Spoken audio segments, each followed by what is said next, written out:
the lack of interaction among the students because you're not in the traditional classroom. I can't force them all the time to sit there and do group work together. There's ways around this to force them to do stuff, but not necessarily do they have to work together all the time. I don't know about you guys, but we have really low grades in our online courses traditionally. I don't know, there's high demand for it. We offer online courses, they'll take them. There's not a great success rate, and I'll show you some stats on my courses here too in a minute.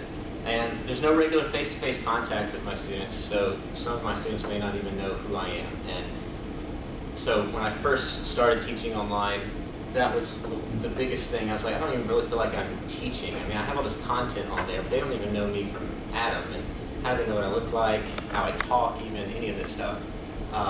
It's a much different environment than being in the classroom with your students. So I looked around for some things that I could do. I'm going to really focus on the video at the end, but just to share a few other things before we get to the video. What Greg pointed out in his talk, he's in here before, adding discussion board assignments to your class that require both posts and responses. He was talking about a college algebra course. But the course I'm going to talk about it's our Math 140. It's a Survey of Math course, and I was trying to go through your South Carolina, what did you call it? CAC, the Catalog of Accepted Courses, I think it is.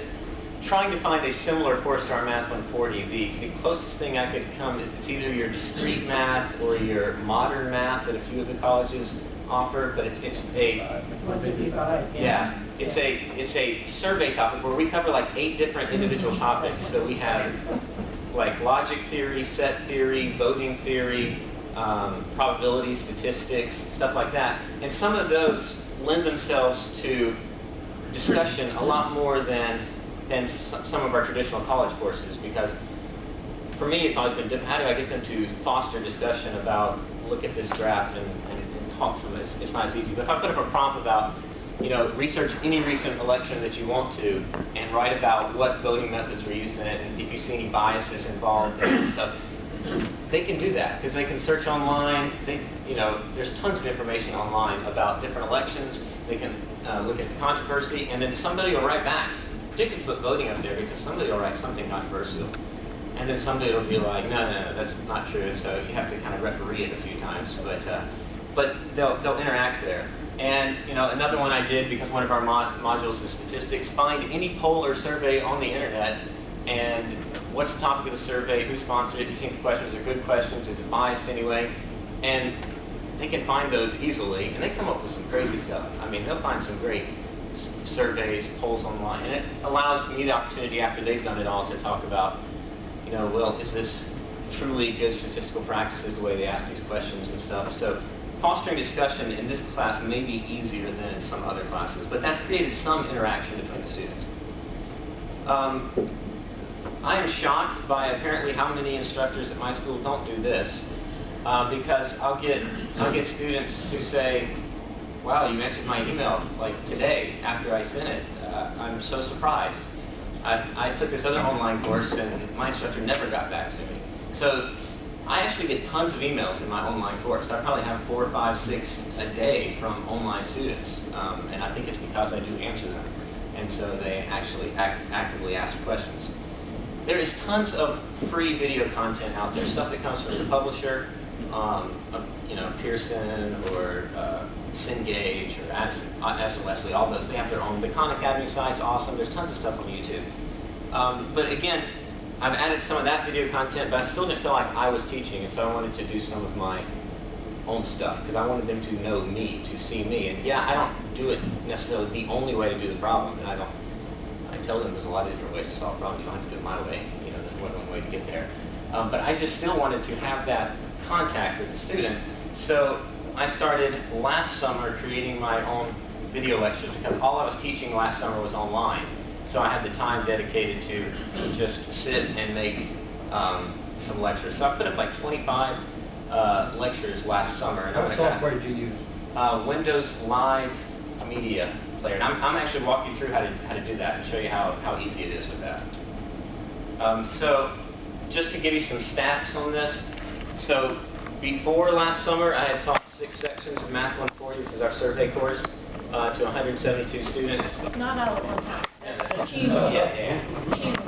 And then, including this past summer and last fall. I'm also teaching another section this spring, but I don't have the stats yet on the grades, so I haven't put that in. You know, I've taught 4 sections to 83 total students since I've begun using my own personal video lectures. And look, it's not a huge change if I include the withdrawals, right? I went from 73% getting a D after withdrawal. I mean, like Greg was saying, we force them to come to campus and take a seated midterm and a seated final with a photo ID so that we know it's them actually doing the work. And they have some, you know, big trouble getting their stuff with their ID matching up to what they say they're doing in the online work. But I mean, I only had like 12% of my students before the video actually making an A or a B, 17% after that. If you don't count the withdrawals, it looks a little better, because I give my students up to midterm to withdraw, pass if they want. If they don't like where they sit there, then get out. At least now with the video, I'm at least passing with a C or better half of the students, which you know, is about a 10% change there from 60 to 53, roughly 10%. And it's not as many students. I'm interested to see what happens after this semester. At least it is going in the right direction. I don't know if it's fully statistically significant and p-values and all that stuff, but you know, it's a math topic for you guys. I'd like to see a few stats to back up what I'm saying. Graphs anyway. Yeah, graphs anyway, right. So Windows Live Movie Maker is really easy to use. All you need is a digital camera. I used this one. I mean, this is just a little Canon PowerShot that happens to take video. In fact, I was taking some video of Luke last night. If you didn't notice, I just had it on the table last night while he was speaking. And you can get a lot more fancier than this, and obviously take a much higher quality video, HD video camera and stuff. I just didn't have it. I used what I had. And what I did, you need something or someone to hold it, right? Because I did do some face-to-face video, but I mainly wanted to be able to see them, for them to be able to see me working out problems. So something similar to a document camera, I just attached this camera to it, and then I could write underneath it and record my audio and the video. I mean, I totally just made something work for the situation I didn't write special. But then with Windows Live Movie Maker, you can add all kinds of bells and whistles to your videos so that it's not just you talking and droning on. So it's easy to create graphics and music, do transitions. I put credits on the end of them and stuff, because I take a lot of problems from my books, so I like to give credit at the end of them. It came from this book, etc. So I'm just going to show you a few, I hope the sound works here, different clips of different stuff in some of my videos.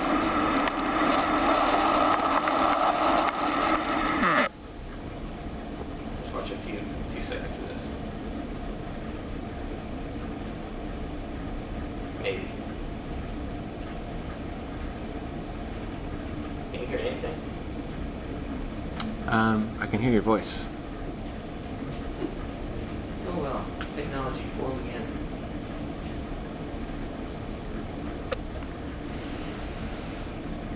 That's why I tested that sound.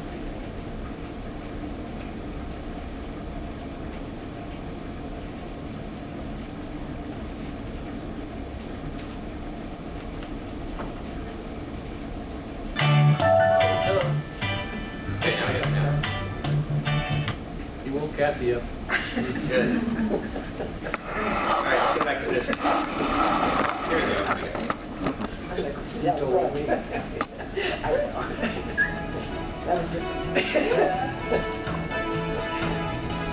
So this is just some worksheet that I've made up. Put the problems in there. You can, you know, zoom in and zoom out in the video.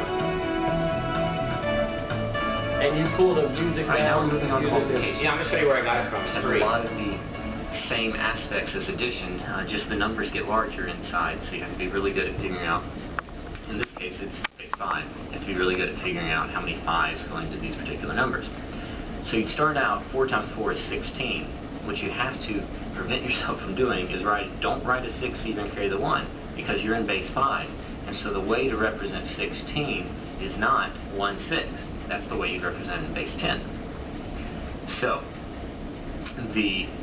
the way you represent 16 in base 5, the easy way to figure this out is, well, you're dealing with 5, How many 5s go into 16?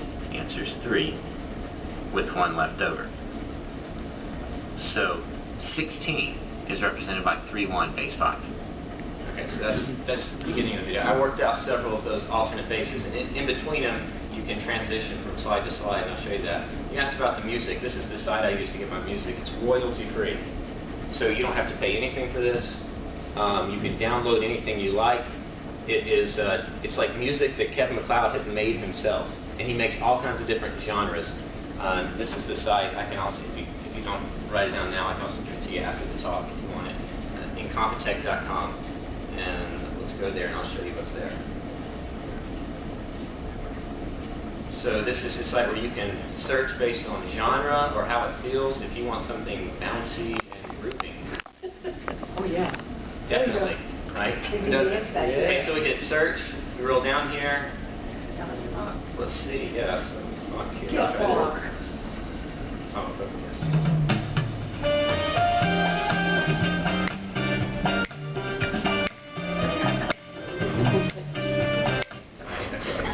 They're real short, easy files to download. Let's do some Montego.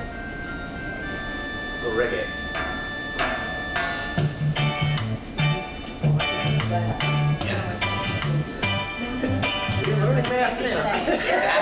Exactly. I got a 1 and then you got a 2. You want something eerie and somber, because that's what math is. No. Yes, eerie and somber. Let's see. Oh, Prince of Gloom, that's a good one. Unpromised.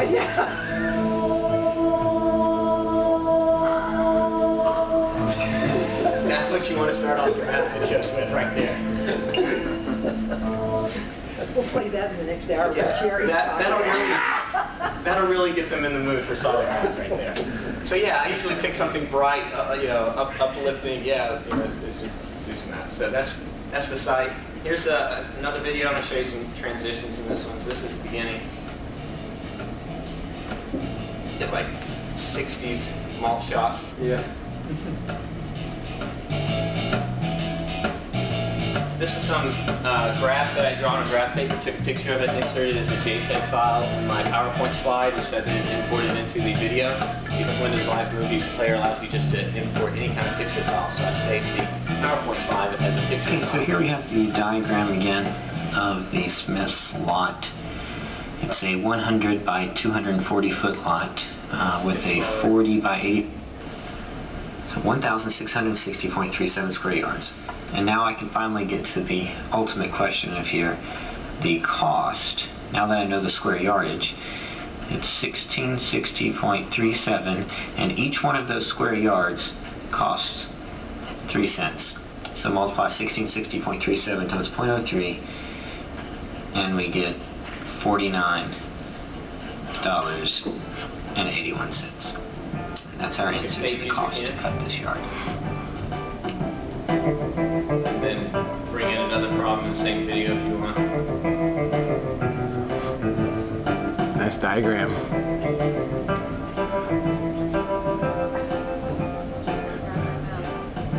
Around part A. Did I what? No, it actually wasn't in the Math 40 book. Okay, the first goal is to determine the number of cubic feet of water that this water trough would hold. And this is I'm going to get rid of the 400.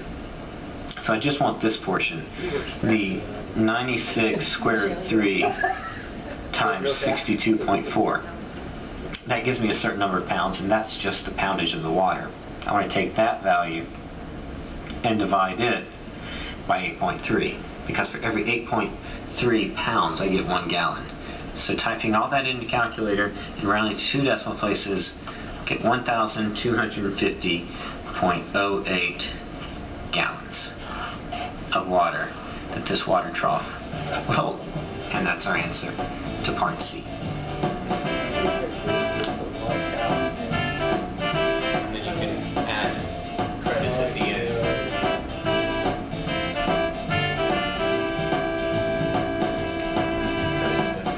That's really all he asks you that you do. If you use his music, just somewhere on there give him credit that you use his music. It doesn't cost anything.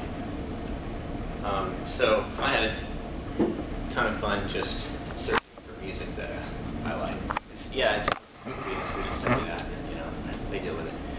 But I want to show you how easy it actually is to make one of these. So if we open Microsoft Movie Maker, or Windows Live Movie Maker, this is what the basic program looks like when you first enter. Over here will be a screen of all the video and pictures that you've imported. Right now I've got absolutely nothing. So I put together some video ahead of the talk. So I go here to add videos and photos, and I want these 5 or 6 pieces.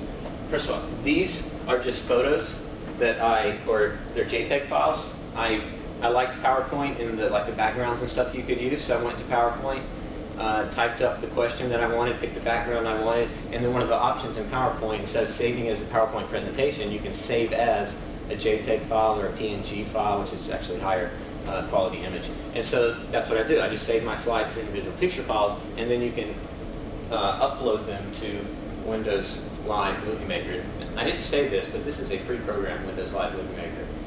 If you run Windows 7, you just download it from Microsoft. It's free. And I'm sure the iMac has something similar if you prefer Apple's. So, I'm going to move this out of the way. So, see, this picture is not going to go right there where I have it. So you can just pick something and drag it. It's going to go down there. If it was, see, let's move it here. Okay. So this is my initial problem that I want to solve: compound interest, Jesse Little decides to open a savings account, etc. And I've got 2 parts: how much money would you have to invest in the account after 18 months, if she wants to have that much, and then what's the APY on that account. We're not going to go through making this whole thing, but I want to show you that you can edit things very easily. So up here on the video tools where it says edit, you can click on that, and right now it's telling me this slide is going to last for 7 seconds. Well, for most of my students, 7 seconds is probably not enough time for them to read that and digest it. So we can just easily change this to, maybe we want to give them 20 seconds at the beginning to see this problem and digest it. Okay, and then here's me beginning to solve the problem. Okay, so in this problem we're trying to find out how much Jessie would have in her savings account after a total of 18 months. And I've written down the pertinent information here on the paper. Original principal of $1,400, an interest rate of 1.25% compounded monthly, and a time interval of 18 months. Since the problem used the word compounding in it, we know that we need to use the compound interest formula in order to determine the amount in the account. So that formula is A equals P times 1 plus R over N raised to the N times T power, where P is the principal, R is the interest rate as a decimal, N is the number of compounding periods per year, and T is the number of years. So, taking the values we have, we can plug these in. P is $1,400. 1 plus our interest rate is 0.0125, and our compounding period is monthly. So that will happen 12 times per year, and we'll put a 12 down here. And here I messed up, and so we can cut this out when we make the video. Okay. The N value also... So I didn't mess up on the 12, I just wanted to say, oh, we messed up, so I can show you how easy it is to cut out. So we go back to right before I times per year paused. And we'll put a 12 down here. And then I just kind of stuttered and said some stuff. So I stopped the video right there. We go up to our edit tools and hit split. It splits my video file into 2 pieces at this point. And then if I keep playing now, you'll notice, see that it split the file right here. If I keep playing,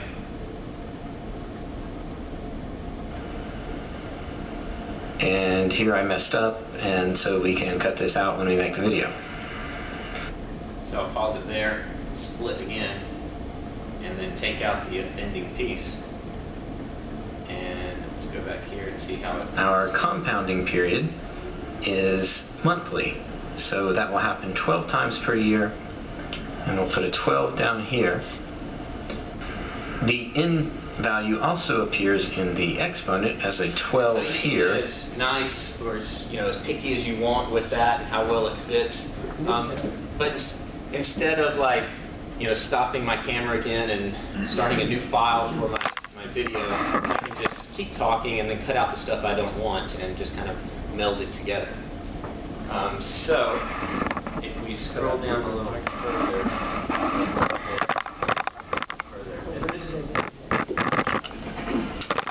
Now we will pull in the calculator. I'm putting in my obsolete graphing calculator. Put it on top here for a second to make sure you can see that.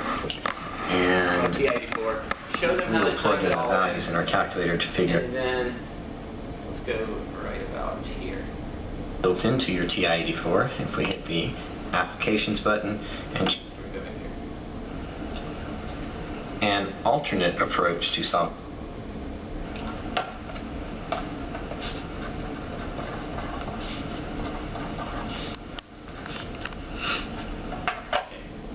Pause it right there and split, because my next words after this are, I'm going to show them how to use the TVM solver on the TI-84, time value of money solver.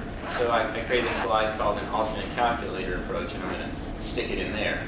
And then I'll transition. That doesn't need to be long, so it can be 7 seconds, and then I'll transition in that movie. So I'm not going to finish the end of it, but I want to show you what you can do with some of these slides now.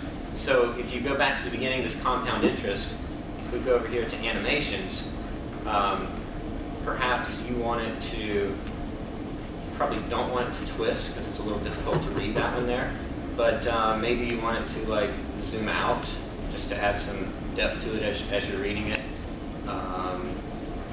Down here, the alternate calculator approach, we could make that one spin. That's fine. Because there's not a whole lot of stuff they have to read there. And then, so that's the animation in the slide, but you can also add transitions between the slide. How do you want it to go from one slide to the next? You want it to cross out like that, do this, just pixelate for some reason, or whatever you want. So let's do this one. And you can choose to apply that to all. If you like that one, you want all of them to do it, it'll now do that between every transition from one video clip to the next or one picture to the next.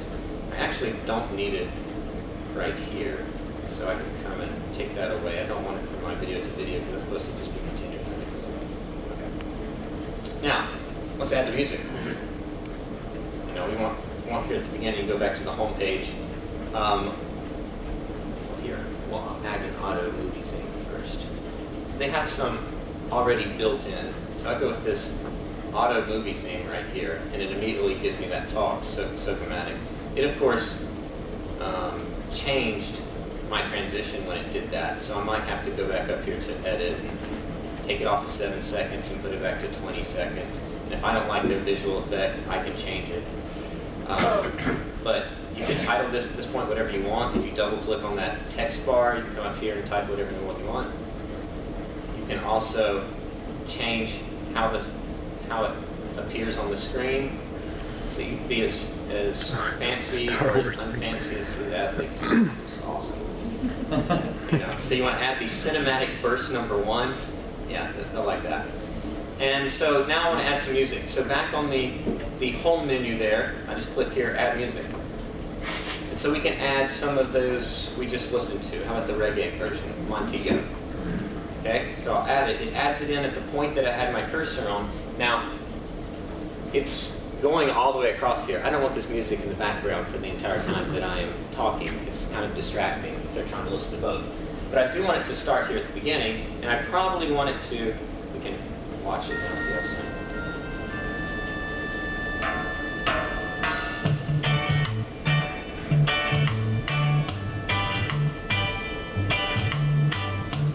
Maybe you zoom out, it's not the best, you can't read the words on the far right.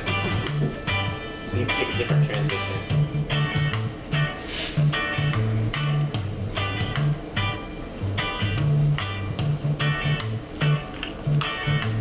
Okay, so in this problem we're trying to find out how much Jessie would have in her savings.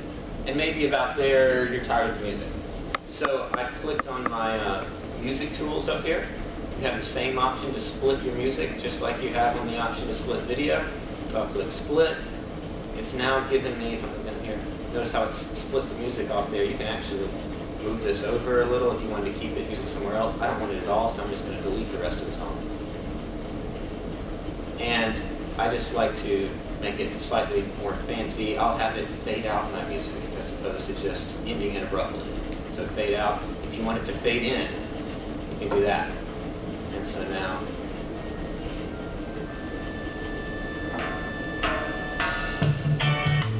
skip over here. See here.